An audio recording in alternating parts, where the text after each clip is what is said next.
ഇവിടെ രണ്ടു കൂട്ടം ആളുകളെ നമുക്ക് കാണാൻ കഴിയും. അള്ളാന്റെ ഹബീബിന്റെ ജന്മദിനത്തിൽ സന്തോഷിക്കണ്ടെന്ന് പറയുന്ന ഒരു സമൂഹത്തെ നമുക്ക് കാണാം.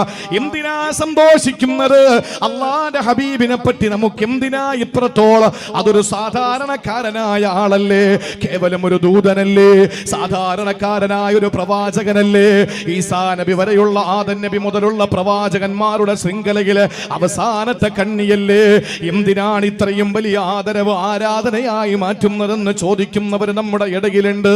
ആദ്യമേ ഞാൻ പറഞ്ഞല്ലോ, അവരോട് ദേഷ്യമില്ല, പകയില്ല, വൈഷമ്യമില്ല, വൈമനസ്യമില്ല. അവരോട് യാതൊരു നിലയിലുള്ള പിണക്കങ്ങളുമില്ല. അവര് പറഞ്ഞോട്ടെ, ചിന്തിച്ചോട്ടെ. പക്ഷേ ഇന്ന് സമുദായത്തിന്റെ പരിവേഷം കെട്ടിയിട്ട് അല്ലാഹുവിന്റെ റസൂലിനോടുള്ള പ്രണയത്തിന്റെ പേരിൽ ചെറുപ്പക്കാര് അതിര് വിട്ടു പോകുന്നു എന്നത് പറയാതിരിക്കാൻ നിവർത്തിയില്ല. എന്റെ പ്രിയപ്പെട്ട ചെറുപ്പക്കാരെ, അള്ളാഹുവിന്റെ ഹബീബിന്റെ അനുയായികളാകാൻ നമുക്ക് കിട്ടിയ ഭാഗ്യം ചെറുതൊന്നുമല്ല. മൂസാ നബി അലൈഹിസ്സലാം നിലമറന്നിട്ട് കൊതിച്ചുപോയ ചരിത്രം നമുക്കറിയുമല്ലോ. മൂസാ നബി ആരാണ്? കലീമുള്ളയാണ്. തൂർ സീനാ പർവ്വതത്തിന്റെ താഴ്വരയിൽ വെച്ച് പലവട്ടം അള്ളാഹുവിനോട് സംസാരിച്ച വ്യക്തിയാണ്. പ്രവാചകന്മാരിൽ ശക്തരായ പ്രവാചകരാണ്. ആ പ്രവാചകനെ പറ്റി പലപ്പോഴും നബിതങ്ങൾ ഇങ്ങനെ ഓർത്തെടുക്കാറുണ്ട്. ഏതൊരു പീഡനം അനുഭവിക്കുമ്പോഴും അള്ളാന്റെ ഹബീബ് പറയുന്നത്, യർഹമില്ലാഹു മൂസാ ഖദ് ഊദിയ മിൻ ഹാദാ. എന്റെ മൂസ എന്ന ജ്യേഷ്ഠ സഹോദരൻ അല്ലാഹ് കരുണ ചൊരിയട്ടെ. ഇതിനേക്കാൾ വലിയ പീഡനങ്ങൾ എന്റെ മൂസ എന്ന ജ്യേഷ്ഠ സഹോദരൻ അനുഭവിച്ചിട്ടുണ്ട് എന്ന് പറഞ്ഞിട്ട് പീഡനങ്ങൾ എന്തും വരുമ്പോ, ഏത് പ്രയാസം വന്നാലും മൂസാ നബിയെ പറ്റി ഓർക്കാറുണ്ടായിരുന്ന ഹബീബായ നബിതങ്ങൾ. ആ മൂസാ പ്രവാചകനെ ചില്ലറക്കാരനാണോ? ഉലുൽ അസ്മുകളിൽപ്പെട്ട പ്രവാചകരല്ലേ. മൂസാ നബി അലൈഹിസ്സലാമിനെ കലീം എന്ന പേര് വരാൻ തന്നെ കാരണം തൂർ സീനാ പർവ്വതത്തിൽ വെച്ച് പലവട്ടം അല്ലാഹുവിനോട് സംസാരിച്ചതിന്റെ പേരിലല്ലേ. ആ മൂസാ നബി തന്റെ നില പോലും മറന്നുകൊണ്ട് ആഗ്രഹിച്ചു പോയത് എന്തെന്നറിയോ? മൂസാ നബി തൗറാത്ത് ഇങ്ങനെ വായിച്ചു വരുമ്പോ തൗറാത്തിൽ അല്ലാഹുവിന്റെ ഹബീബിനെ പറ്റി പറയുന്ന ഭാഗമല്ല, അവിടുത്തെ സമുദായമാകുന്ന എന്നെയും നിങ്ങളെയും പറ്റി പറയുന്ന വാക്കുകൾ, എന്നെയും നിങ്ങളെയും പറ്റി പറയുന്ന ഭാഗങ്ങൾ കേട്ടപ്പോ മൂസാ നബിയെ പറ്റി പറയുന്നു. തമന്നാ മൂസാ നബി കൊതിച്ചു പോയപ്പറേ അയ്യകൂന മിൻ ഉമ്മത്തി മുഹമ്മദ്. ഏരൂരിലുള്ള സാധാരണക്കാരനായ ഒരാളിനെ പോലെ മൂസാ നബി കൊതിച്ചു പോവുകയാ. എന്തുകൊണ്ടെന്നറിയോ? മൂസാ നബി നിബിതങ്ങളെ പോലെ ആകാൻ കൊതിച്ചതല്ല. അള്ളാന്റെ ഹബീബിന്റെ സാധാരണക്കാരനായ ഒരു അനുയായിയെ പോലെ ആയിരുന്നെങ്കിൽ കൊള്ളാമെന്ന് കൊതിച്ചു പോയത് എന്തിന്റെ പേരിലെന്നറിയോ? എന്റെ ഹബീബിന്റെ മഹത്വം വായിച്ചിട്ടല്ല, ഹബീബിന്റെ ഉമ്മത്തുകളായ അനുയായികളായ എന്റെയും നിങ്ങളുടെയും പോരിശ മനസ്സിലാക്കിയിട്ട ആ സമയത്താണ് അല്ലാഹു മൂസ നബിയോട് പറഞ്ഞത്, ഓ പ്രവാചകരെ, നിങ്ങൾ നിങ്ങളുടെ നില മറന്നുപോയോ? നിങ്ങളൊരു നബിയല്ലേ, നിങ്ങളൊരു റസൂലല്ലേ, നിങ്ങൾ ഉലുൽ അസ്മിൽപ്പെട്ടയാളല്ലേ, നിങ്ങൾ ധീരരായ ഒരു നബിയല്ലേ, എന്തിനാ അങ്ങ് മറക്കുന്നത് ഈ അവസ്ഥയെന്ന് ചോദിച്ചപ്പോ ആ സമയത്താണ് സ്ഥലകാലബോധം വീണത്. മൂസാ നബി അലൈഹിസ്സലാമിന് അപ്പത്തോളം വലിയ അനുയായികൾക്ക് പോലും മഹത്വമുള്ള ഒരു പ്രസ്ഥാനത്തിന്റെ നേതാവ് നബി മുഹമ്മദ് മുസ്തഫ, അവിടുത്തെ വ്യക്തിപ്രഭാവത്തിനെ മങ്ങലേൽപ്പിച്ചുകൊണ്ട് ഒരു വിഭാഗം നബിദിനാഘോഷം പോലും വേണ്ടെന്ന് പറയുമ്പോ, അതിലും മഹല്ലുകളെല്ലാം പങ്കാളികളാകുമ്പോ, സ്വകാര്യ അനുഭവങ്ങളിലും സ്വകാര്യ നിമിഷങ്ങളിലും സ്വന്തമായ കാര്യങ്ങളിലും കുടുംബത്തിന്റെ വിഷയങ്ങളിലും എല്ലാം ആർഭാടങ്ങളും നടത്തുമ്പോ, പ്രിയപ്പെട്ടവരെ, റസൂലുള്ളാഹിന്റെ ജന്മദിനത്തിന് യാതൊരു നിലയിലുള്ള കാര്യങ്ങളും വേണ്ട, വീട്ടിനകത്തിരുന്നോളൂ എന്ന് പറഞ്ഞിട്ട് വയനാട് ജില്ലയെ ചൂണ്ടിക്കാണിച്ചുകൊണ്ട് നബിദിനാഘോഷം വേണ്ടെന്ന് പറയുന്ന പല സ്ഥലങ്ങളും ഇങ്ങനെ ഓരോ ഭാഗത്ത് നിന്ന് മുളപൊട്ടി വരുമ്പോ, ഇതിനിടയിലാണ് പ്രിയപ്പെട്ടവരെ നമുക്ക് പറയാനുള്ളത്, മറ്റൊരു ഭാഗത്ത് അള്ളാഹുവിന്റെ റസൂലിനോടുള്ള സ്നേഹം അതിര് കടന്നിട്ട് അറിവില്ലാത്ത ചെറുപ്പക്കാര് സംവിധാനിക്കുന്ന സംവിധാനങ്ങളല്ല, ഇസ്ലാമിന്റെ പരിവേഷം കാണിച്ചിട്ട് സുന്നത്ത് ജമാഅത്തിന്റെ തലയിൽ കെട്ടിവെക്കാൻ ഒരിക്കലും കഴിയില്ല. വലിയ വലിയ വാഹനങ്ങൾ വിളിച്ചിട്ട് മനുഷ്യന്റെ പൊക്കപ്പിൽ ബോക്സ് വെച്ച് കെട്ടിയിട്ട് രാവിലെ മുതൽ വൈകുന്നേരം വരെ റസൂലുള്ളാഹിനെ പറ്റിയിട്ട് നമുക്ക് പറയാൻ കഴിയുന്നുണ്ട്.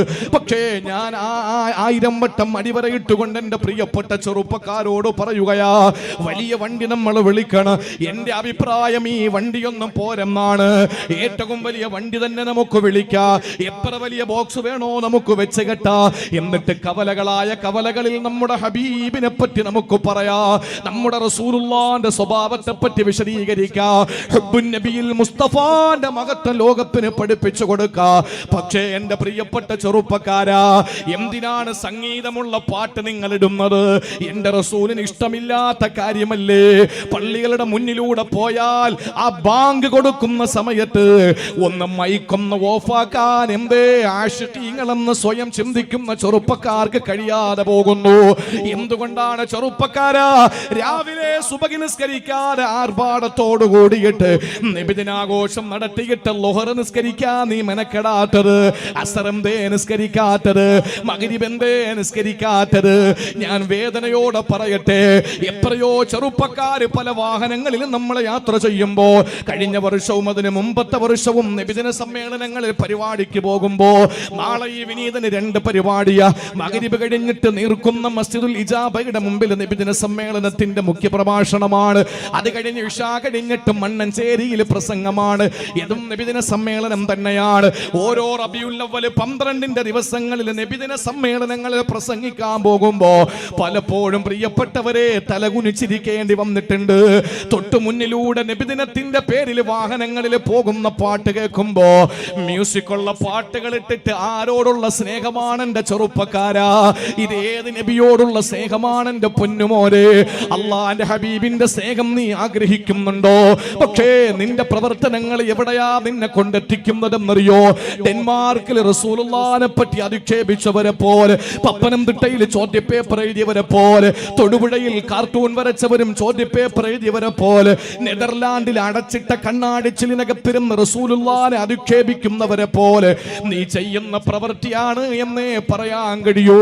നമുക്ക് ഞാൻ വീണ്ടും വീണ്ടും പറയുന്നു, എന്ത് വേണോ നമുക്ക് ചെയ്യാ. നമ്മുടെ മുത്തിനെ ലോകത്തിന് പരിചയപ്പെടുത്തി കൊടുക്കേണ്ടത് നമ്മളാ.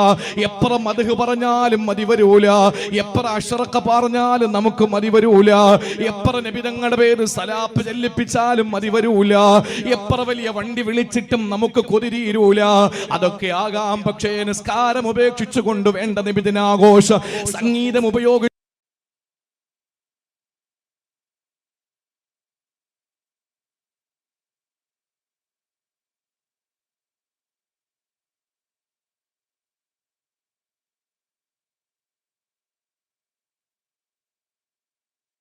കണ്ടുകൊണ്ടിരിക്കുന്നവരെ, അതല്ലെങ്കിൽ എന്നെ നേരിട്ട് കേട്ടുകൊണ്ടിരിക്കുന്നവരെ, നിങ്ങളിലോ നിങ്ങളുടെ കൂട്ടുകാരിലോ ആ ശൈലി ഉള്ളവരുണ്ടെങ്കിൽ ഇത് റസൂലുള്ളാഹിനോടുള്ള പ്രണയമാണെന്ന് ചിന്തിച്ചു പോകല്ലേ കൂട്ടുകാരാ. അതുകൊണ്ട് നബിദിനാഘോഷം നടത്തേണ്ടത് എങ്ങനെയാണെന്ന് ഞാൻ പറഞ്ഞു തരാ. അള്ളാന്റെ ഹബീബിനെ വാരി പുണരാൻ, സ്നേഹത്തിന്റെ ഇഷ്കിന്റെ പാലാഴി തീർക്കാൻ, അവിടുത്തെയോട് സ്നേഹത്തിന്റെ ഏറ്റവും വലിയ പാരമ്യതയിൽ എത്തിയിട്ട് മഹബ്ബത്തു റസൂൽ അല്ലാഹ് ഹബീബിനെ ഇഷ്ടപ്പെട്ട് ഏതുപോലെ എന്നറിയോ? അബൂബക്കർ റഷീദുൽ ബഗ്ദാദി എന്ന പ്രേമഭാജനത്തിന്റെ കഥയറിയോ? മഹാനവറുകളുടെ ചരിത്രം പറഞ്ഞാൽ നാളത്തെ സുബഹി വരെ പ്രസംഗിച്ചാലും തീരില്ല പ്രിയപ്പെട്ടവരെ. ഞാൻ ചുരുക്കി ഞാൻ പറയട്ടെ, എപ്പോഴും റസൂലുള്ളാഹിനോടുള്ള സ്വലാത്തിന്റെ പാലാഴി സൃഷ്ടിച്ച ഒരു ആശിഖായിരുന്നു അബൂബക്കർ റഷീദുൽ ബഗ്ദാദി റളിയല്ലാഹു തആല അൻഹു. ബഗ്ദാദുകാരനായ അബൂബക്കർ റഷീദ് എന്നവര് നബിതങ്ങളോടുള്ള സ്നേഹത്തിന്റെ പാരമ്യതയിൽ എന്താ സംഭവിച്ചതെന്നറിയോ? അള്ളാന്റെ ഹബീബിനെ ഹുബ്ബ് വെച്ച് ഏത് സമയത്തും സ്വലാത്ത് നിർബന്ധമായ പ്രവർത്തനങ്ങൾ കഴിഞ്ഞാൽ പിന്നീട് മൊത്തം സ്വലാത്ത്. അവസാന സ്വലാത്തിന്റെ ലഹരിയിലായിട്ട് അള്ളാന്റെ റസൂലിനെ നേരിട്ട് കണ്ട് ആ റൗളത്ത് ശരീഫയുടെ മുന്നിൽ ചെന്ന് മുഖത്തോട് മുഖം നോക്കിയിട്ട് മുവാജഹത്തുർ റസൂൽ, റസൂലുള്ളാഹിന്റെ മുഖത്ത് നോക്കിയിട്ട് അസ്സലാത്തു വസ്സലാമു അലൈക യാ റസൂലല്ലാഹ്, ഞാൻ ബഗ്ദാദിൽ ഇരുന്ന് സലാത്ത് ചൊല്ലി നബിയേ, ഇപ്പൊ അങ്ങയുടെ മുന്നിൽ ഞാൻ വന്നിരിക്കുകയാണെന്ന് ഹൃദയം തുറന്ന് മുത്തു നബിയെ വാരി പുണരാൻ ആഗ്രഹിച്ചുകൊണ്ട് ബഗ്ദാദിൽ നിന്നിറങ്ങി. അറിയുമോ നിങ്ങൾക്ക്, അള്ളാന്റെ റസൂല് അന്ന് സൗദി ഭരിക്കുന്ന രാജാക്കന്മാർക്ക് സ്വപ്നം കാണിക്കുകയാ. അബൂബക്കർ അബൂബക്കർ റഷീദ് എന്ന ബഗ്ദാദ്കാരനെ എന്റെ റൗളയിലേക്ക് നിങ്ങൾ കയറ്റിവിടരുതേ, എന്റെ റൗളയിലേക്ക് നിങ്ങൾ കയറ്റിവിടരുതേ. എന്റെ മുമ്പിൽ വന്ന് എന്നോട് നേരിട്ടെങ്ങാനും റഷീദ് സലാം പറഞ്ഞ, അബൂബക്കർ റഷീദ് എന്റെ മുഖത്ത് നോക്കിയിട്ട് സലാം പറഞ്ഞാൽ ഞാൻ റൗളയിൽ നിന്ന് ഇറങ്ങി കൂടെ അങ്ങ് പോകേണ്ടി വരും. അപ്പുറം എന്നെ സ്നേഹിക്കുന്ന മനുഷ്യരാ. അതുകൊണ്ട് നിങ്ങൾ ഈ പടിവാതിൽക്കൽ കയറ്റിവിടല്ലേ, അത് വലിയ അപകടം ചെയ്യുമെന്ന് പറഞ്ഞപ്പോൾ അടയാളം പറഞ്ഞു കൊടുത്തു. എല്ലാ പോലീസുകാരും പാറാവുകാരും പട്ടാളക്കാരും തടഞ്ഞു നിർത്തി. സലാത്തിന്റെ മാസ്മരികത തീർത്തുകൊണ്ട് റസൂലുള്ളാഹിന്റെ മുഖം കാണിക്കാൻ വേണ്ടി വന്ന അബൂബക്കർ റഷീദുൽ ബഗ്ദാദിയെ തടഞ്ഞു നിർത്തിയിട്ട് തിരിച്ചു വിട്ടു. പോകാൻ എങ്ങനാണ് മനസ്സ് വരിക? മാറി കുറെ ദൂരങ്ങൾ സഞ്ചരിച്ചിട്ട് അവിടെ നിന്നിട്ട് പല രീതിയിലും വരാനുള്ള ആസൂത്രണം നടത്തി. അവസാനം വന്നു, വീണ്ടും മാട്ടിപ്പായിച്ചു. അവസാന സ്വലാത്ത് ഇങ്ങനെ ചൊല്ലി ചൊല്ലി ഭ്രാന്തായി ലഹരിയായി. അവസാനം എന്താ എന്റെ റസൂലിന്റെ മുമ്പിലെത്താനുള്ള വഴി എന്നതിനെ പറ്റി ചിന്തിക്കുമ്പോ തലയിൽ ചുമടുകളുമായി പോകുന്ന യാത്രക്കാരെ കാണുകയാണ്. അത് മദീനയുടെ വഴിയിലൂടെ നടന്നു പോകുന്ന ആളുകളാണ്. തലയിൽ വലിയ വിറക് കെട്ടുകളാ. അവരിൽ ഒരാളെ ചെന്നിട്ട് കണ്ടിട്ട് പറഞ്ഞു, നിങ്ങൾ എനിക്ക് ഉപകാരം ചെയ്തു തരുവോ? ആ വിറക് കെട്ടിന്റെ അകത്ത് എന്നെ ഒളിപ്പിച്ചിട്ട് റൗളയുടെ മുന്നിലൂടെ ഒന്ന് കൊണ്ടുപോകുമോ? എന്റെ സ്വത്ത് മുഴുവനും നിങ്ങൾക്ക് തരാ, എന്റെ എല്ലാ സംവിധാനങ്ങളും നിങ്ങൾക്ക് തരാ, പകരം എനിക്ക് നിങ്ങൾ ഈ ഒരു കാര്യം ചെയ്തു തരണമെന്ന് പറഞ്ഞിട്ട് അള്ളാന്റെ ഹബീബിനോടുള്ള പ്രണയ ലഹരിയാൽ വിറക് വെട്ടുകാരനായ വിറക് ചുമട്ട് തൊഴിലാളിക്ക് എല്ലാ ഓഫറുകളും കൊടുത്തിട്ട് ആ വിറക് കെട്ടിന്റെ ഉള്ളിൽ കയറി ഒളിച്ചിരിക്കുകയാ. അങ്ങനെ മസ്ജിദുൻ നബവിയുടെ മുമ്പിലെത്താൻ അടുക്കുമ്പോ, റൗള ഷരീഫിന്റെ മുന്നിലെത്താൻ അടുക്കുമ്പോ ആരോ അവിടെ നിന്നിട്ട് പറഞ്ഞു മുഹമ്മദ് എന്ന്. മുഹമ്മദ് എന്ന് കേട്ടാൽ പരിസരം മറന്നിട്ട് എല്ലാം മറന്നിട്ട് ലഹരി ബാധിച്ചവനെ പോലെ ഉറക്കെ സ്വലാത്ത് ചൊല്ലി അബൂബക്കർ റഷീദുൽ ബഗ്ദാദിക്ക് താൻ വിറക് കെട്ടിന്റെ ഉള്ളിലാണ്, താൻ ഒളിച്ചു കടക്കാൻ ശ്രമിക്കുന്നവനാണ്, താൻ മറഞ്ഞിരിക്കുന്നവനാണെന്ന ചിന്ത പോലുമില്ലാതെ ആരോ റസൂലുള്ളാഹിന്റെ പേരങ്ങ് പറഞ്ഞപ്പോ വിറക് കെട്ടിന്റെ ഉള്ളിലിരുന്ന് കൊണ്ട് ചൊല്ലി സ്വല്ലല്ലാഹു അലൈഹി വസല്ലം, സ്വല്ലല്ലാഹു അലൈഹി വസല്ലം എന്ന് ചൊല്ലിയപ്പോൾ പോലീസ് വന്ന് കെട്ടഴിപ്പിച്ചു. അദ്ദേഹത്തെ ഇറക്കി വിട്ടു. പിന്നീട് റൗള ഷരീഫിന്റെ മുമ്പിൽ നിന്ന് അന്തിച്ചു വീശുന്ന മന്ദമാരുതന്റെ തഴുകിത്തലോടലില് തന്റെ പ്രേമത്തെ എങ്ങനെയാണോ റസൂലുള്ളാഹിന്റെ റൗളയിൽ നിന്ന് അടിച്ചു വീശുന്ന ആ ഇളം കാറ്റിനെ തന്റെ നെഞ്ചിലേക്ക് ചേർത്തിട്ട് ഹബ്ബ് വെളിവാക്കിയ അബൂബക്കർ റഷീദുൽ ബഗ്ദാദിമാരാകുവോ? സ്വലാത്തുകൾ ചൊല്ലിയിട്ട് റസൂലുള്ളാഹിയെ സ്നേഹിച്ച് ലഹരിയാകാൻ കഴിയോ? എന്തിനാ മ്യൂസിക്കുള്ള പാട്ടിടുന്നത്? എന്തിനാണ് റസൂലുള്ളാഹിനെ ഇഷ്ടപ്പെടാത്ത പ്രവർത്തനങ്ങൾ ചെയ്യുന്നത്? എല്ലാം നമ്മൾ ചെയ്യുമല്ലോ, പക്ഷെ സ്വലാത്ത് എത്ര ചൊല്ലി എന്ന് ചോദിക്കുമ്പോൾ റബീഉൽ അവ്വൽ അവസാനിച്ച് റബീഉൽ ആഖിർ കടന്നു വരുമ്പോൾ ഒരു 100 സ്വലാത്ത് പോലും നമ്മൾ ചൊല്ലിയിട്ടുണ്ടാകൂല. ഒരു 100 സ്വലാത്ത് പോലും നമ്മൾ ചൊല്ലിയിട്ടുണ്ടാവൂല.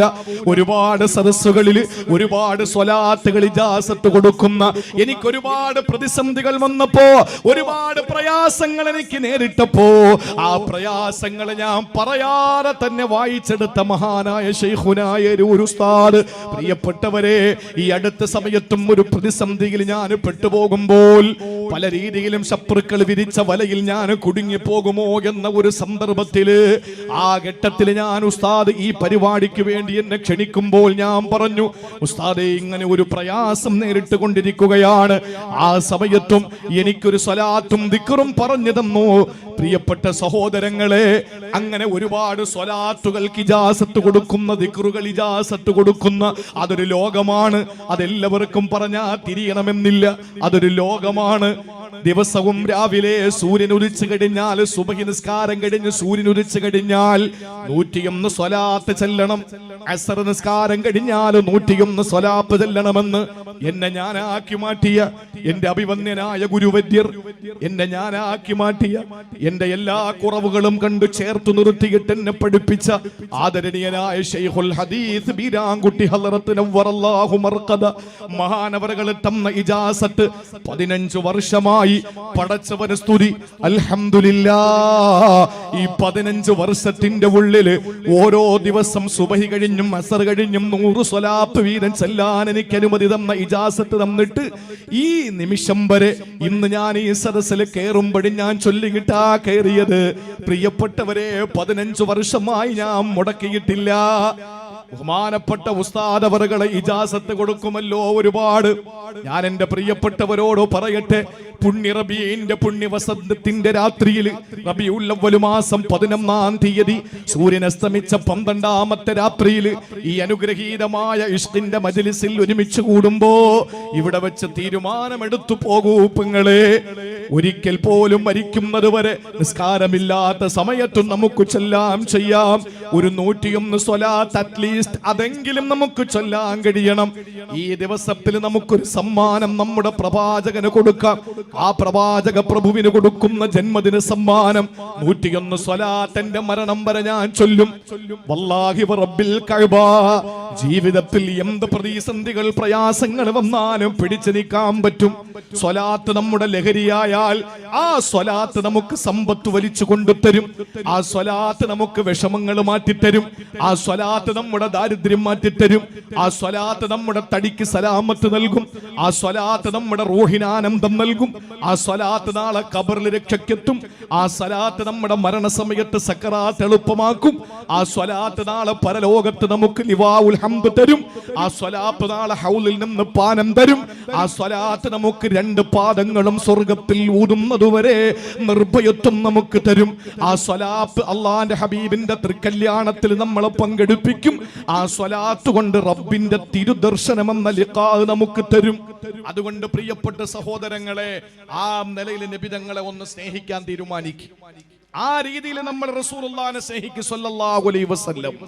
എവിടെ പാർലമെന്റിന്റെ അകത്ത് പോയാലും, സെക്രട്ടേറിയറ്റിന്റെ അകത്ത് പോയാലും, നിയമസഭയ്ക്കകത്ത് പോയാലും, ജനാധിപത്യത്തിന്റെ ശ്രീകോവിലുകളിൽ പോയാലും, എവിടെയാണോ നമ്മൾ പോകുന്നത്, കളക്ടറേറ്റിൽ പോയാലും, വില്ലേജിൽ പോയാലും, താലൂക്കിൽ പോയാലും, പഞ്ചായത്തിൽ പോയാലും, എവിടെ പോയാലും ബാത്റൂമിൽ ഒഴിച്ച് വേറെ എവിടെ, ബാത്റൂമിൽ ഒഴിച്ച് ആകാശത്തിന്റെ ചുവട്ടിൽ, ഭൂമിയുടെ മുകളിൽ, വാഷ്റൂമിൽ, ബാത്റൂമിൽ, ടോയ്ലറ്റിൽ പോകുമ്പോഴൊഴിച്ച്, ഏത് തലക്കൊമ്പന്റെ, ഏത് വലിയ കുടുംബത്തിൽ പിറന്നവന്റെ മുമ്പിലായാലും, അമേരിക്കൻ പ്രസിഡന്റിന്റെ മുമ്പിലായാലും, ഇന്ത്യൻ പ്രധാനമന്ത്രിയുടെ മുമ്പിലായാലും, കേരള മുഖ്യമന്ത്രിയുടെ മുമ്പിലായാലും, കേരള ഓപ്പോസിഷൻ ലീഡറുടെ മുമ്പിലായാലും, ആരുടെ മുമ്പിലായാലും മുഹമ്മദ് എന്ന് കേട്ടാൽ ഉറക്കെ സല്ലല്ലാഹു അലൈഹി വസല്ലം എന്ന് പറയാൻ കഴിയുന്ന രീതിയിൽ നമ്മൾ പ്രവാചക പ്രേമികളാകണം.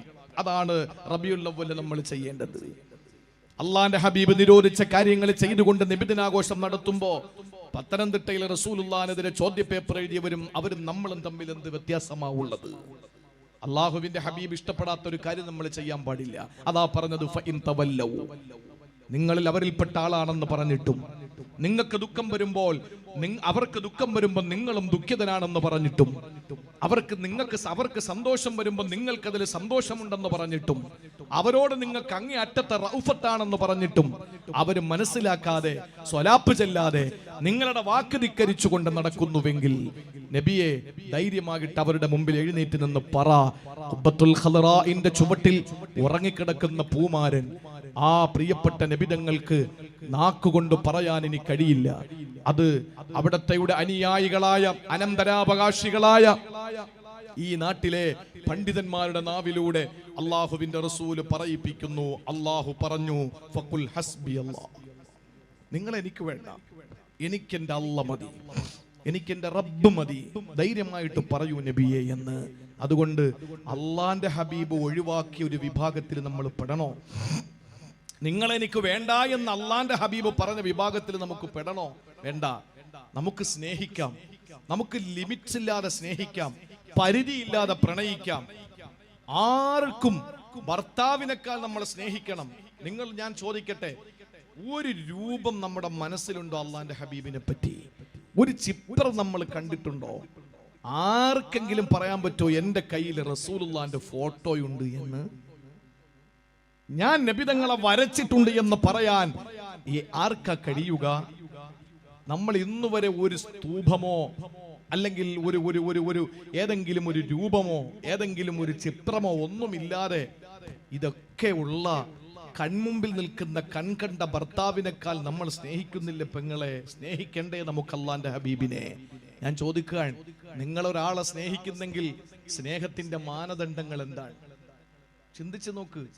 ഞാനിപ്പോ നിങ്ങളെ സ്നേഹിക്കുന്നത് എന്തിന്റെ പേരിലാണ്? സംഘാടകർ എന്നെ സ്നേഹിക്കുന്നത് എന്തിന്റെ പേരിലാണ്? ഞാൻ എൻ്റെ ഭാര്യയും മക്കളെ സ്നേഹിക്കുന്നത്, എൻ്റെ ഉമ്മയെ സ്നേഹിക്കുന്നത്, എൻ്റെ വാപ്പയെ സ്നേഹിക്കുന്നത്, ഞാൻ ആദരണീയരായ ഉസ്താദിനെ സ്നേഹിക്കുന്നത്, ഉസ്താദ് എന്നെ സ്നേഹിക്കുന്നത്.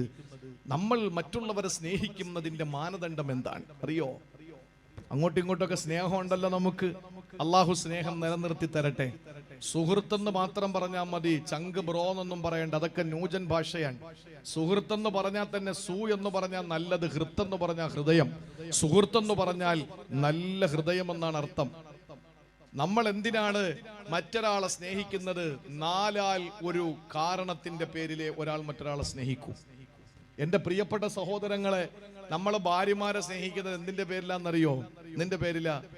അസാസുൽ മഹബ്ബത്തി, ഒരു സ്നേഹിതൻ സ്നേഹിക്കുന്നതിന്റെ മാനദണ്ഡം നാലിൽ ഏതെങ്കിലും ഒരു റീസൺ ഉണ്ടാവും, നാലിൽ ഏതെങ്കിലും ഒരു കാരണം ഉണ്ടാവും സ്നേഹിക്കാൻ. അൽ ജമാൽ വൽ കമാൽ വൽ ഖറാബ വൽ ഇഹ്സാൻ. ജമാലിയത്ത്, കമാലിയത്ത്, ഖറാബത്ത്, ഇഹ്സാൻ. ഈ നാലിൽ ഏതെങ്കിലും ഒന്നിന്റെ പേരിലായിരിക്കും നമ്മൾ സ്നേഹിക്കുക. സെലിബ്രിറ്റികളെ സ്നേഹിക്കുന്നുണ്ട്, ഇപ്പൊ എല്ലാം താഴെ വീണു അല്ലേ? ഇപ്പൊ എല്ലാം സ്നേഹിച്ചവരൊക്കെ താഴെ വീണു. ഇത് അനുഗ്രഹീതമായ രാവായത് കൊണ്ട് വേറെ ഭാഷകളോ അല്ലെങ്കിൽ മറ്റ് കാര്യങ്ങളോ, സാധാരണ നമ്മളൊരു വഴിയെ പോകുമ്പോ ഇടയ്ക്കൊക്കെ ഒന്ന് വിശ്രമിക്കാൻ വേണ്ടി വലത്തോട്ടോ ഇടത്തോട്ടൊക്കെ കയറും, പുട്ടിന് തേങ്ങ ഇടുന്നത് പോലെ. ഇതൊന്നും ഇന്നത്തെ രാത്രി യോജിച്ചതല്ല എന്ന് എനിക്ക് മനസ്സിലാകുന്നുണ്ട്. അതുകൊണ്ട് ഞാൻ അതിനെപ്പറ്റി കൂടുതൽ പറയുന്നില്ല. നമ്മൾ സിനിമാ നടന്മാരെ സ്നേഹിക്കുന്നത് സൗന്ദര്യത്തിന്റെ പേരിലാണ് അല്ലേ? ഒരാൾ നല്ല സൗന്ദര്യമുണ്ടെങ്കിൽ നമുക്ക് സ്വാഭാവികമായി സ്നേഹം ഉണ്ടാവും അയാളോട്. രണ്ടാമത് സ്നേഹത്തിന്റെ മാനദണ്ഡം എന്താണ്? അൽ കമാൽ, പൂർണ്ണത, വ്യക്തിത്വം. ഒരാൾ നല്ല സ്വഭാവമുള്ള ആളാ, നല്ല വ്യക്തിയാണ്, നല്ല വ്യക്തിത്വമാണ്, അയാളെ നമുക്ക് വലിയ സ്നേഹമായിരിക്കും, കാണാൻ മൊഞ്ചൊന്നും ഉണ്ടാവൂല. ഇനി മൂന്നാമതൊരു ബന്ധമുണ്ട്, അതിന്റെ പേര് ഖറാബത്ത് എന്നാണ്, കുടുംബ ബന്ധം. കാണാൻ ഒരു ചേലും ഇല്ല, സ്വഭാവം തീരെ കൊള്ളില്ല, പക്ഷേ പെണ്ണ് പറയും എന്ത് ചെയ്യാൻ ഉസ്താദെ, കെട്ടിയോനായി പോയില്ലേ എന്ന്. ബന്ധം. ചില വാപ്പമാര് പറയും എന്ത് ചെയ്യാൻ, മോനായി പോയില്ലേ. ചില മക്കള് പറയും എന്ത് ചെയ്യാൻ, എന്റെ വാപ്പ ആയിപ്പോയി. കാണാൻ ഒരു ചേലുമില്ല, സ്വഭാവത്തിൽ യാതൊരു നന്മയുമില്ല, പക്ഷേ എനിക്ക് തല്ലാനോ കൊല്ലാനോ പറ്റുമോ, എന്റെ വാപ്പ ആയിപ്പോയില്ലേ എന്ന് ചിലര് പറയും. അതെന്താ? സ്നേഹത്തിന്റെ മാനദണ്ഡം അവിടെ മൂന്നാമത്തതാണ് അൽ ഖറാബ. നാലാമത്തേത് സംഘാടകരിപ്പ എന്നെ സ്നേഹിക്കും പോലെ, ഞാൻ ഇപ്പൊ നിങ്ങളെ സ്നേഹിക്കും പോലെ, അൽ ഇഹ്സാൻ. എന്തെങ്കിലും ഗുണം. 2 മണിക്കൂർ ഏരൂർ മഹല്ലത്തിന്റെ പരിപാടിയിൽ ഞാൻ പ്രസംഗിക്കുന്നു.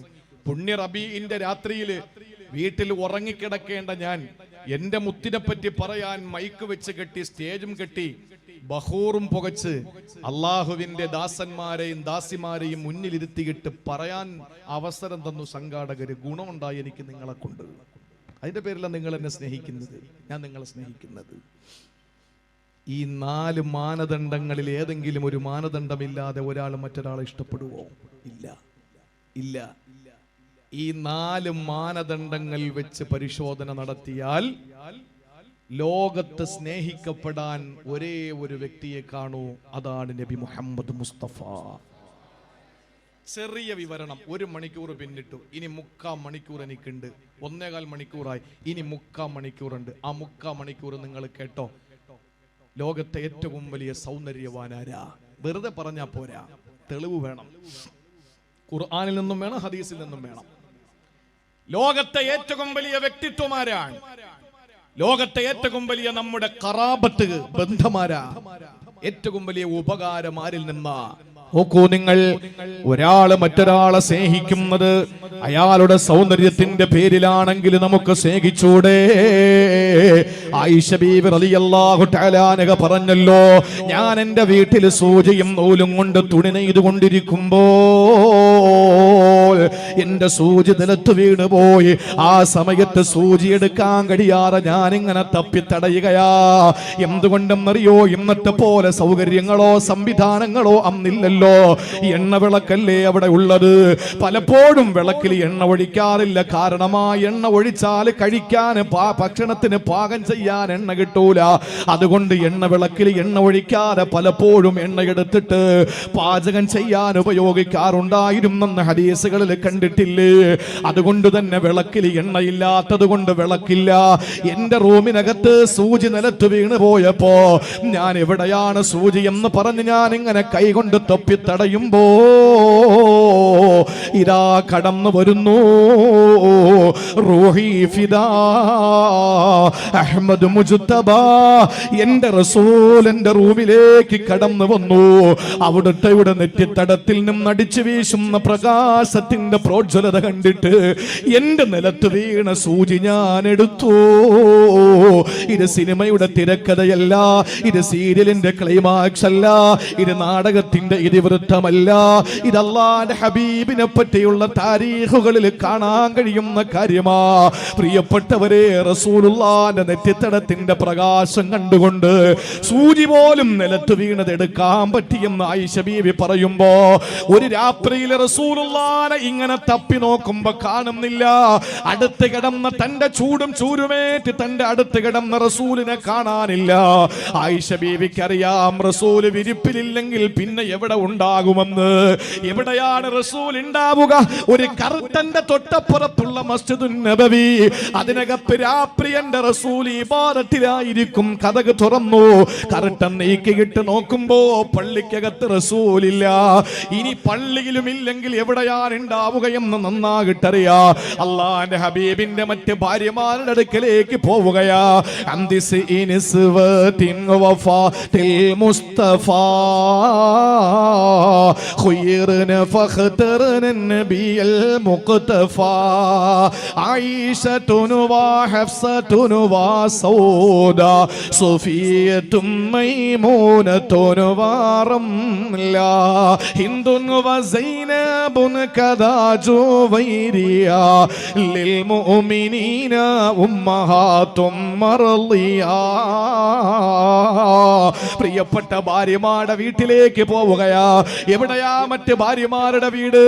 ഒന്ന് ഏരൂരില്, മറ്റത് തടിക്കാട്, മറ്റൊന്ന് അഞ്ചലില്, മറ്റൊന്ന് പത്തടിയില്, മറ്റൊന്ന് ആയൂര്, അടുത്തത് കാരാളികോണത്ത്, അടുത്തത് ചടയമംഗലത്ത്, മറ്റത് നിലമേല്, കിളിമാനൂര്, കാരേറ്റ്. ഇങ്ങനെയല്ല. അള്ളാന്റെ പ്രിയപ്പെട്ട പ്രവാചകന്റെ ഭാര്യമാര് മസ്ജിദുൻ നബവിയുടെ 4 ഭാഗത്ത് ചെറിയ കുടിലുകളിലാ. അതുകൊണ്ടാണ് റസൂലുള്ളാഹിന്റെ ഭാര്യമാര് താമസിച്ച വീടുകൾ അൽ ഹുജറാത്ത് എന്ന് പറഞ്ഞാൽ, പ്രിയപ്പെട്ടവരെ, കുടിലുകൾ എന്നാണ് അർത്ഥം. ഹുജറാത്ത് എന്ന് പറയുന്ന അധ്യായം റസൂലുള്ളാഹിന്റെ പ്രിയപ്പെട്ട ഭാര്യമാരുടെ വീടുകളെ സംബന്ധിച്ച് പറയാൻ വേണ്ടിയിട്ട് അല്ലാഹു പറഞ്ഞ അധ്യായമാണ്. ആ വീടുകൾ ഓരോ വീട്ടിന്റെ മുന്നിലും ചെന്ന് കതകിനെ മുട്ടി. ആയിഷ ബീവിയെ കണ്ടപ്പോ ഉറക്കത്തിൽ നിന്ന് എഴുന്നേറ്റ് ഓരോ ഭാര്യമാര് ചോദിച്ചു, എന്താ മോളെ, എന്റെ റസൂൽ ഇങ്ങോട്ട് വന്നോ? ഇല്ല, അപ്പുറത്ത് കാണും. അവിടെ ചെന്ന് ചോദിച്ചു, ഇവിടെയില്ല.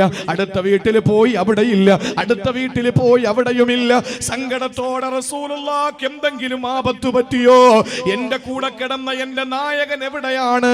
എന്റെ റസൂൽ എവിടെയാണ്? സംഭീതയായി, പരിഭ്രമചിത്തയായി, വിഷാദ വിഷണ്ണയായി, വ്യാകുല വിഹുലയായി ആയിഷ ബീവി റളിയല്ലാഹു അൻഹ പതറുമ്പോൾ പരതുമ്പോ, പ്രിയപ്പെട്ട സഹോദരങ്ങളെ, അതാ ബഖീന്റെ ഭാഗത്തൊരു പ്രകാശം കാണുകയാ. ജന്നത്തുൽ ബഖീന്റെ ഭാഗത്തൊരു പ്രകാശം കാണുകയാ.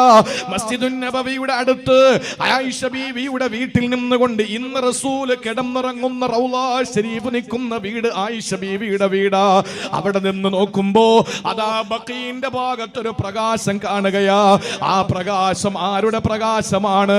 അത് എന്തിന്റെ പ്രകാശമാണ്? 14-ാം രാവിന്റെ പൗർണമിയുടെ അമ്പിളിമാമന്റെ മനോഹരമായ ചന്ദ്രന്റെ പ്രകാശമല്ല, നിലാവിന്റെ ആ പ്രകാശമല്ല കണ്ടത്.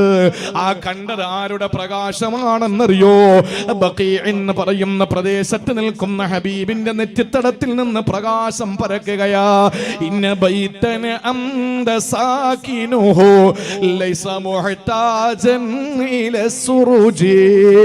നേരത്തെ ആയിഷ ബീവിയുടെ വീട്ടിലെ വിളക്ക്, ആ വിളക്ക് കത്തിച്ച് സൂചിയെടുക്കാൻ വിളക്കിൽ എണ്ണയില്ലാത്തതിന്റെ പേരിൽ വിഷമിച്ചപ്പോ നബിതങ്ങളുടെ റൂമിലേക്ക് കയറി വന്ന പ്രകാശത്തിന്റെ ആ പോരിശയായ പ്രകാശത്തിന്റെ പ്രോജ്വലതയിൽ സൂചിയെടുത്ത ആയിഷ ബീവി കണ്ടത് അള്ളാന്റെ ഹബീബിന്റെ നെറ്റിത്തടപ്പിൽ നിന്നും നടിച്ച പ്രകാശമാണ്. എന്തൊരു സൗന്ദര്യമാണ്! ഒന്നാലോചിച്ചു നോക്കിയേ. നെറ്റിത്തടത്തിൽ നിന്ന് അടിക്കുന്ന പ്രകാശം കാരണം വേറെ ലൈറ്റിന്റെ ആവശ്യമില്ല. അത്രയും വലിയ സൗന്ദര്യം. ആയിഷ ബീവി ഓടി അടുത്തേക്ക് ചെന്നിട്ട് നബിതങ്ങളെ കെട്ടിപ്പിടിച്ചിട്ട് ചോദിച്ചു, നബിയേ, നിങ്ങൾ എന്ത് പണിയാ കാണിച്ചത്? അല്ലാഹുവിന്റെ റസൂൽ ചോദിച്ചു, ആയിഷ, നീ പേടിച്ചു പോയോ? അപ്പോ കിട്ടാതിരുന്ന് കിട്ടിയ ഒരു പേടിക്ക് ശേഷം, ഒരു ഭയത്തിന് ശേഷം കിട്ടിയ ആശ്വാസത്തിൽ ആയിഷ ബീവി ഒരു തമാശ പറഞ്ഞു. ആയിഷ ബീവി പറഞ്ഞു, നബിയെ, ഒന്നിലധികം ഭാര്യമാരുള്ള ഒരു ഭർത്താവിനെ രാത്രി കണ്ടില്ലെങ്കിൽ പിന്നെ പേടിക്കാതിരിക്കുവോ? ആയിഷ ബീവിയോട് നബി തങ്ങൾ പറഞ്ഞു, ആയിഷ, ഇന്നത്തെ രാത്രി ഏതാണെന്നറിയോ മോളെ? ഞാൻ എങ്ങനെയാണ് റൂമിൽ കിടന്നുറങ്ങാൻ കഴിയുക? ഈ രാത്രി ഷഹബാനിന്റെ 15ന്റെ രാത്രിയാ, ബറാഅത്തിന്റെ രാത്രിയാ.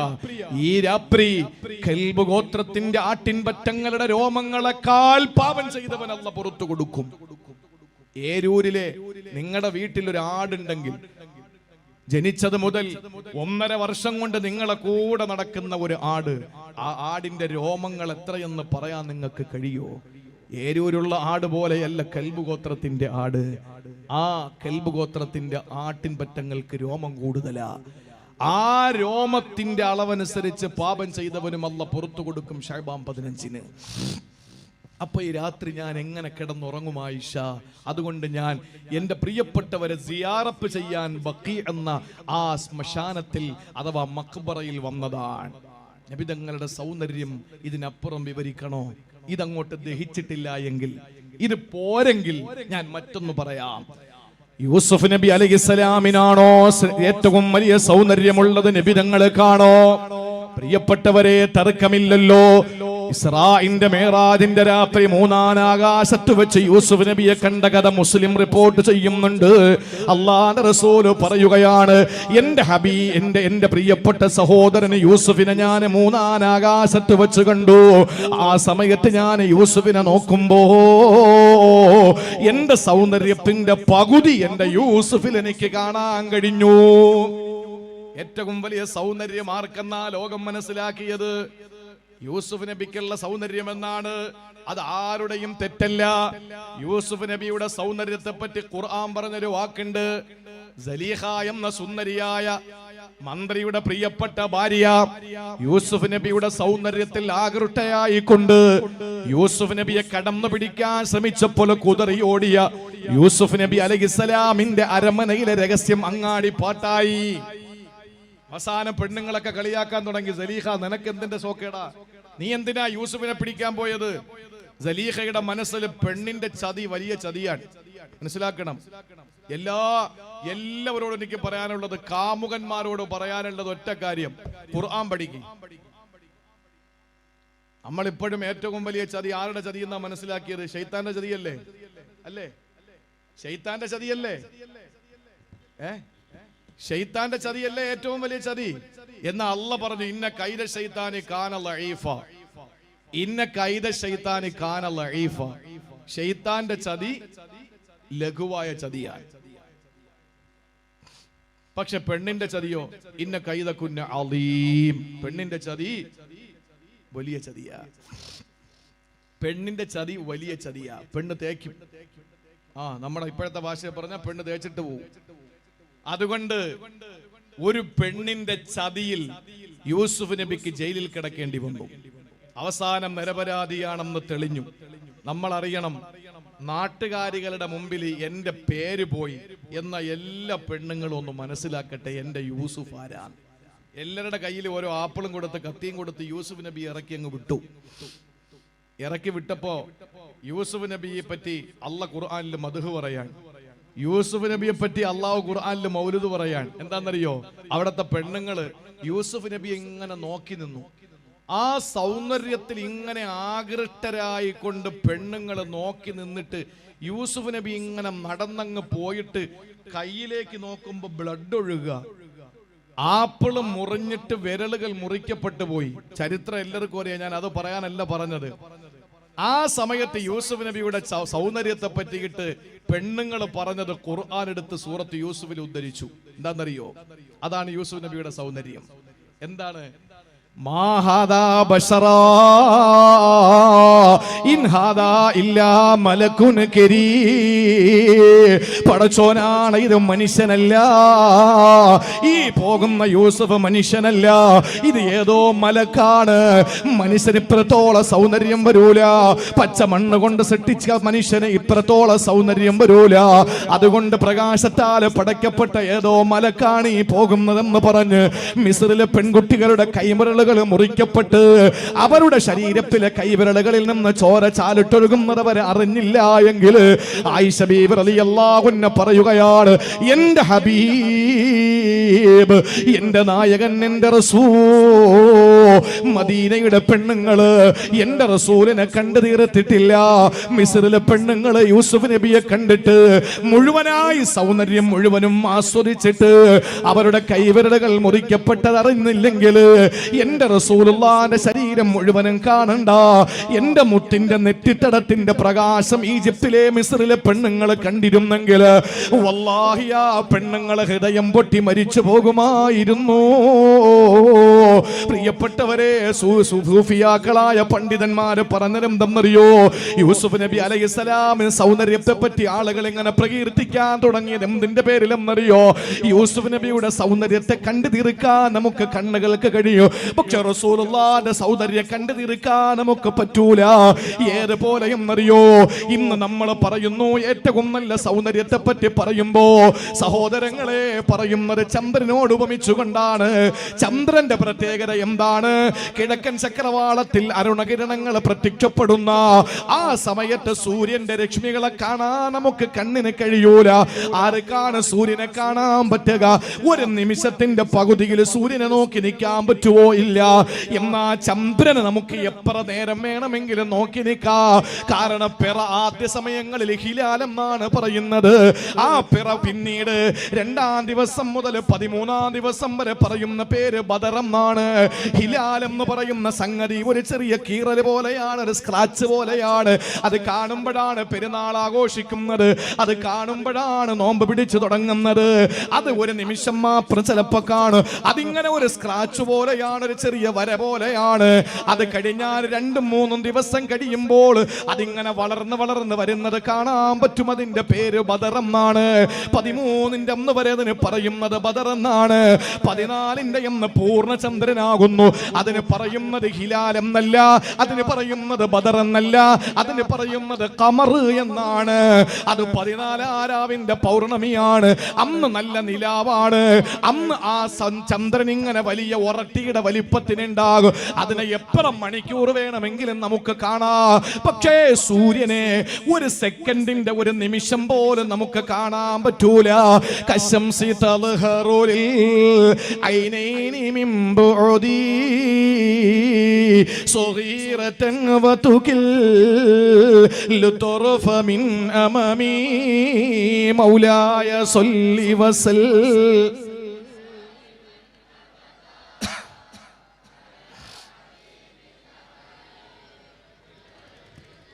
ആമിനയുടെ പൊന്നുമോൻ അബ്ദുള്ളയുടെ തങ്കക്കുടമുണ്ടല്ലോ, അത് സൂര്യനെ പോലെയാണ്. സൂര്യനെ പോലെയാ. സൂര്യനെ കാണാൻ ആർക്കും കഴിയില്ല. ചന്ദ്രനെ കാണാൻ കഴിയുമെങ്കിൽ നബിതങ്ങളുടെ സൗന്ദര്യം കാണാൻ ആർക്കും പറ്റൂല. യൂസുഫ് നബിയുടെ സൗന്ദര്യം നമുക്ക് കാണാൻ പറ്റും.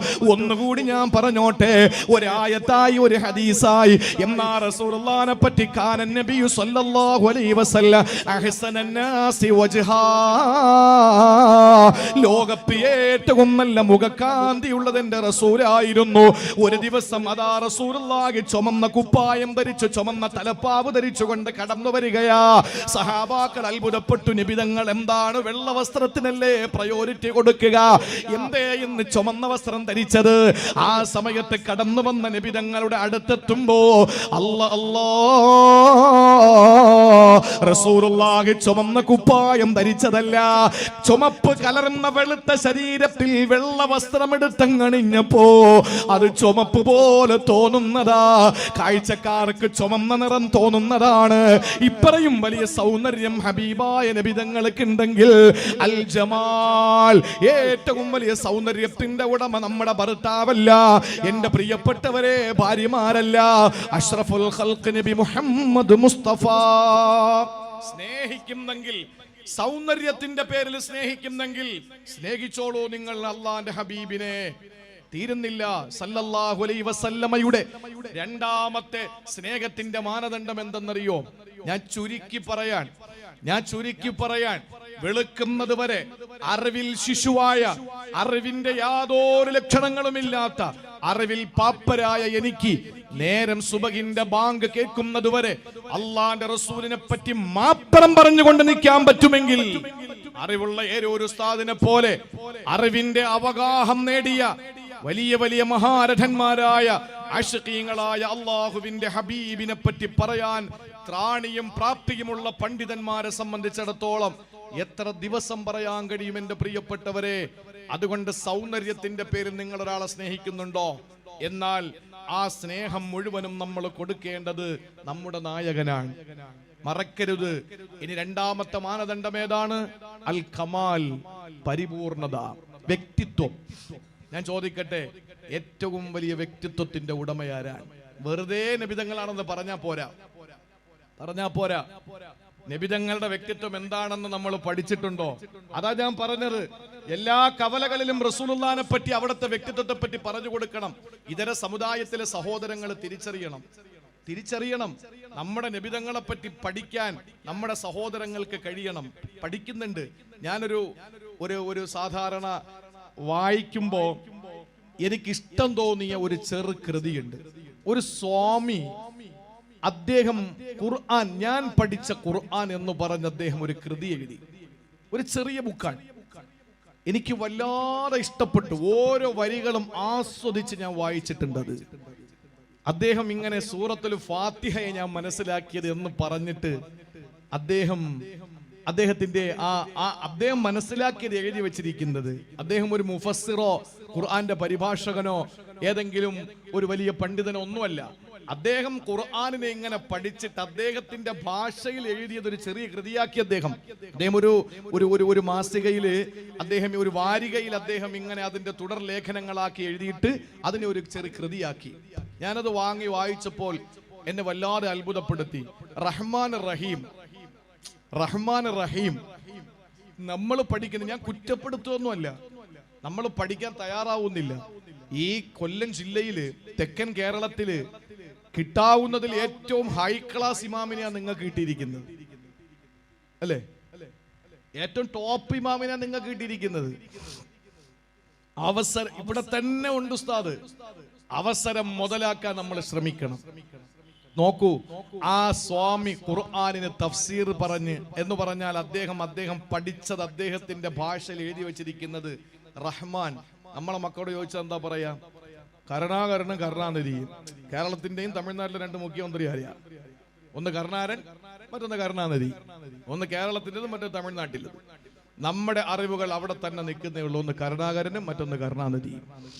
സ്വാമി പഠിച്ചു ഖുർആനെ പറ്റി. സ്വാമി ഇങ്ങനെ ഖുർആനെ പറ്റി പഠിച്ചിട്ട് അദ്ദേഹം അതിന്റെ ആശയം എഴുതി വെച്ചിരിക്കുന്നത്, റഹ്മാൻ എന്ന് പറഞ്ഞാൽ മഴവെള്ളവും റഹീം എന്ന് പറഞ്ഞാൽ കിണറിലെ വെള്ളവും എന്നാണ്. എന്താ റഹ്മാൻ മഴവെള്ളമാവാൻ കാരണം? യാതൊരു മുതല് മുടക്കവും ഇല്ലാതെ എല്ലാ മതവിഭാഗത്തിനും, എല്ലാ സംഘടനക്കാർക്കും, എല്ലാ രാഷ്ട്രീയക്കാർക്കും, എല്ലാ ആളുകൾക്കും, നാട്ടുകാർക്കും 5 പൈസയുടെ ചെലവില്ലാതെ കിട്ടുന്ന വെള്ളത്തിന്റെ പേര് മഴവെള്ളം എന്നാണ്, അല്ലേ? നമ്മൾ ആർക്കെങ്കിലും പൈസ കൊടുത്തോ? ഇന്ന് മലയാള മനോരമയില് ഒരു വാർത്ത കിടക്കുന്നു. അത് മലയാള മനോരമ ആയതുകൊണ്ട് വിശ്വാസയോഗ്യവുമല്ല. എന്നാൽ പോലും ആ വാർത്തയിൽ കൊടുത്തിരിക്കുന്നത് 2000 കോടി രൂപ കൊടുത്തിട്ട് മഴയെ കേന്ദ്ര സർക്കാർ തടയാൻ പോകുന്നു എന്നാണ്. ഞാൻ വേറെ കൂടുതലൊന്നും പറയുന്നില്ല. പ്രിയപ്പെട്ട സഹോദരങ്ങളെ, മഴവെള്ളം 5 പൈസയുടെ ചെലവില്ലാതെ നമുക്ക് കിട്ടുന്ന കാര്യമാണ്. റഹ്മാൻ എന്ന് പറഞ്ഞാൽ അതാണ്. മുസൽമാനും അല്ലാഹു തആല മക്കളെ കൊടുക്കും, കാഫിരീങ്ങൾക്കും മക്കളെ കൊടുക്കും, മുനാഫിക്കീങ്ങൾക്കും ഭാര്യയെ കൊടുക്കും, മുശ്രിക്കീങ്ങൾക്ക് വെള്ളം കൊടുക്കും, അഹ്ലുസുന്നയുടെ ആളുകൾക്ക് കൊടുക്കുന്നത് ബിദ്അത്തിന്റെ ആളുകൾക്ക് കൊടുക്കും, ലലാലത്തിന്റെ ആളുകൾക്ക് കൊടുക്കും. എല്ലാവർക്കും അല്ലാഹു ഒരുപോലെ അല്ല, കൂടുതലും അവർക്ക് എന്നാ കൊടുക്കുക അല്ലേ? ഇതാണ് റഹ്മാൻ. മഴവെള്ളം പോലെ ആരും അധ്വാനിക്കേണ്ട, എല്ലാം അവിടെ കിട്ടിക്കോളും. പക്ഷെ കിണറിലെ വെള്ളം എന്ന് പറഞ്ഞാൽ സ്ഥലം കാണണം, കിണർ കുത്തുന്നവനെ വിളിക്കണം, ഒരു കോലിന് എത്രയെന്ന് ചോദിക്കണം, വില പേശണം, അവന്റെ ഡേറ്റ് എടുക്കണം, ഒരാളെ കൊണ്ടുവന്ന് കുറ്റിയടിക്കണം, അവർക്ക് കൈമടക്ക് കൊടുക്കണം, എന്നിട്ട് പണി ആരംഭിക്കണം. കാത്ത് കാത്ത് മഴ കാത്തിരിക്കുന്ന വേഴാമ്പലിന്റെ കളകൂജനം പോലെ കാത്തിരുന്ന് എത്രയോ കോല് കഴിഞ്ഞ് അവസാനം വെള്ളം കിട്ടുമ്പോ ആദ്യ വെള്ളം കോരി പായസം വെച്ച് പള്ളിയിൽ കൊടുത്ത് ഉസ്താദുമാർക്ക് കൊടുത്ത് സന്തോഷം പകുത്തെടുത്ത് ആ വെള്ളം ശുദ്ധീകരിക്കാനുള്ള പ്രക്രിയകൾ മുഴുവനും ചെയ്ത് കഷ്ടപ്പെട്ട് കിട്ടുന്നതിന്റെ പേരാണ് കിണറിലെ വെള്ളം. അതാണ് റഹീം എന്ന് പറഞ്ഞാൽ. ഇവിടെ അനുസരിക്കുന്നവന്, ഇവിടെ വഴിപ്പെടുന്നവന്, ഇവിടെ കഷ്ടപ്പെടുന്നവന്, ഉറക്കത്തിൽ നിന്ന് എണീറ്റ് തഹജ്ജുദ് നിസ്കരിക്കുന്നവന്, പരക്കം പാച്ചിനിടയിൽ ളുഹാ നിസ്കരിക്കുന്നവന്, ഈ തിരക്കിനിടയിലും ഹബീബിന് മൗലിദ് പറയുന്നവന്, മദ്ഹ് പാടുന്നവന്, അള്ളാന്റെ ഹബീബിനെ സ്നേഹിക്കുന്നവന് അള്ളാഹ് കൊടുക്കുന്നത് റഹീം എന്ന സിഫത്താണ്. അവൻ ആഖിറത്തിലെല്ലാം കൂടെ അങ്ങ് കൊടുക്കും. കഷ്ടപ്പെടുന്നവർക്ക് മാത്രം കിട്ടുന്നത് കിണറിലെ വെള്ളമാണ്. എത്ര നല്ല ഒരു കാര്യം. ഞാൻ പറയുന്നത്, നമ്മൾ പഠിക്കണം. നമ്മൾ പഠിച്ചില്ലെങ്കിൽ ഒരു സമൂഹത്തെ അള്ളാഹ് പഠിപ്പിച്ചുകൊണ്ടിരിക്കുകയാണ്. ഇത് അള്ളാഹ് പഠിപ്പിച്ചു കൊടുക്കുന്നത്. അപ്പൊ നമ്മൾ കൃത്യമായി പഠിക്കണം. നബിതങ്ങളെ പറ്റി പഠിച്ചേ പറ്റൂ. ഒന്നും അറിയില്ല നമുക്ക്. നബിതങ്ങളെ പറ്റി ഒന്നും അറിയില്ല. അള്ളാഹു നമുക്ക് പഠിക്കാനുള്ള തൗഫീക്ക് നൽകി അനുഗ്രഹിക്കുമാറാവട്ടെ.